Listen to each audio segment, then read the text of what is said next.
HPMC का जो MIS scheme है उसको लेकर जो है एक जानकारी जो है प्रदेश के बागवानों को आपके मार्फत देना चाहता हूं। जो एमआईएस की जो स्कीम है इसमें अभी तक हम जो है कैश के बदले में काइंड में भी जो है फार्मर्स को इनपुट्स दे रहे हैं, जिसमें दवाइयाँ हैं या फिर औजार हैं या फिर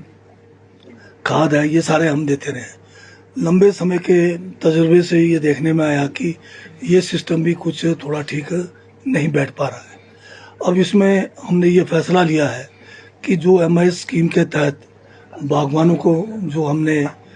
उनका जो हम सेब खरीद करते हैं एमआईएस में, उनको जो है आने वाले अब आज के बाद अभी तक जो हमारे पास कुछ अभी इनपुट्स बचे हैं वो सारा जो है बांटने के बाद उसके बाद हम जो है सारा का सारा जो भी बजट के हिसाब से हमारे पास एमआईएस का बजट जो है प्रदेश सरकार की तरफ से हमें मिलेगा, तो उसको हम जो है डीबीटी के द्वारा देंगे। और डीबीटी में भी प्रथम जो है प्राथमिकता हम छोटे मार्जिनल फार्मर्स को पहले देंगे, क्योंकि अब एमआईएस की जो स्कीम थी वो केंद्र सरकार की स्कीम थी, परंतु जब से केंद्र में भारतीय जनता पार्टी की सरकार आई है और पिछले 3 सालों से बल्कि ज़्यादा हो गया, अब उन्होंने केंद्र सरकार ने अपने बजट में एमआईएस के लिए कोई पैसा नहीं रखा है, मामूली सा सिर्फ टोकन अमाउंट रखा है। और जो स्टेट्स एमआईएस के ऊपर डिपेंड है उनके ऊपर विशेषकर हिमाचल प्रदेश को भारी नुकसान इसका उठाना पड़ रहा है। अभी हमारी कांग्रेस की सरकार ने जो पिछली देनदारियां थी 21-22 से पहले की भी देनदारियां, वो जो है पिछले बार जो है करीब 154 करोड़ रुपए देकर सारी काफ़ी देनदारियां समाप्त की है। अब जो नई देनदारी है वो भी करीब 115 करोड़ से ज़्यादा की देनदारी आज की तारीख में है। तो अभी जो भी पैसा हमें प्रदेश सरकार से प्राप्त होगा हम उसको डीबीटी के माध्यम से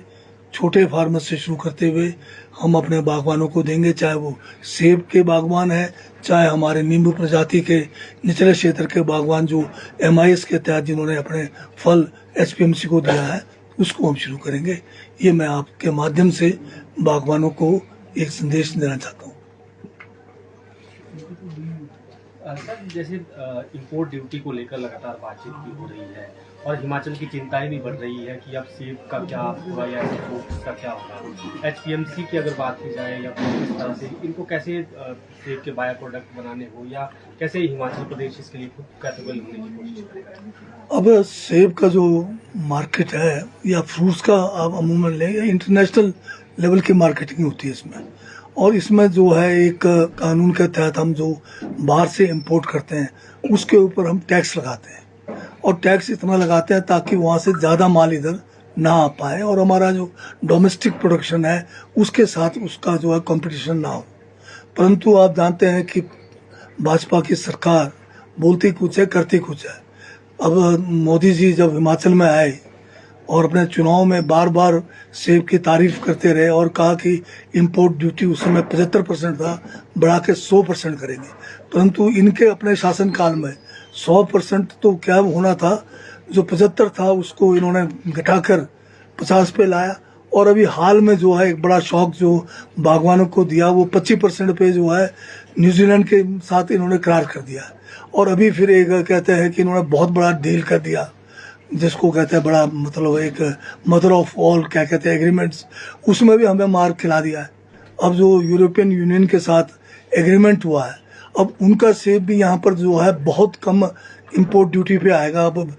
20% से भी कम हो सकता है। अब तीसरा झटका और लगाया है कि ट्रंप का जो वहाँ से उत्पाद आना है उसमें तो 0 ड्यूटी की बात हो रही है। तो इंटरनेशनल सारा सेब हिमाचल के हर सीजन में आएगा, तो न केवल हिमाचल की आर्थिकी के ऊपर बोझ पड़ेगा बल्कि पड़ोसी राज्य जम्मू कश्मीर और हमारा उत्तराखंड, जिनके पास हमारे पास इंडस्ट्रीज नहीं है और संसाधन नहीं है, हमारे लिए तो जो है आने वाला समय बहुत ही कठिन दौर जो है हिमाचल के बागवानों को होने वाला है।